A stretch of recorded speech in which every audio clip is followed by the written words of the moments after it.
بنهاية الفيديو ده هتبقى نفس الشخص بالظبط، مش هتبقى اتعلمت حاجة.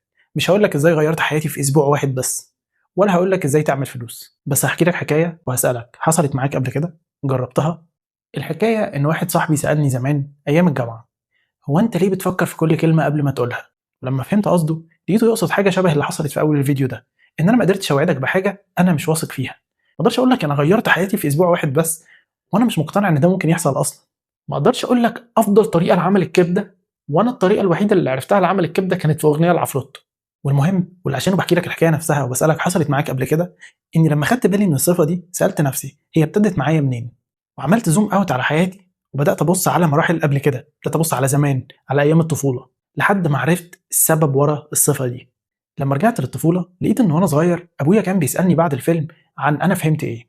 كان بيقعد يشرح لي عن الكلام اللي بيتقال، مش بيحسسني انه كلام وخلاص، كان بيقعد يشرح لي هو مين عمل واللي عمله ده معناه ايه، حتى الحاجات الضمنيه اللي كانت بتتفهم من سياق الكلام واللي ممكن كانت تبين حاجات كبار ما تتفهمش كان بيشرحها لي. وكذلك في العادات العائليه ما كانش بيقول ده كلام عيال وخلاص، لا كان بيركز في انا بقول ايه، كان بيحسسني دايما ان اللي بقوله مهم وبيتسمع، فما ينفعش اقول كلام وخلاص، لو في حاجه في كلام الكبار ما فهمتهاش كان بيشرحها لي. وده خلاني طول الوقت واخد بالي من الكلام لان انا متوقع انه هيتسمع. في النهايه انا قدرت اعرف انا امتى بقيت بركز في الكلام، عرفت اوصل لاصل الصفه اللي نبهني ليها صاحبي، وهو ده اللي بحكي لك عشانه. وهسالك حصلت معاك قبل كده؟ جربتها انك تاخد بالك من صفه فيك او في حد وتقدر تراجع كل اللي حصل لحد ما توصل لسرها؟ لو حصلت معاك قبل كده احكي لي حصلت معاك في ايه.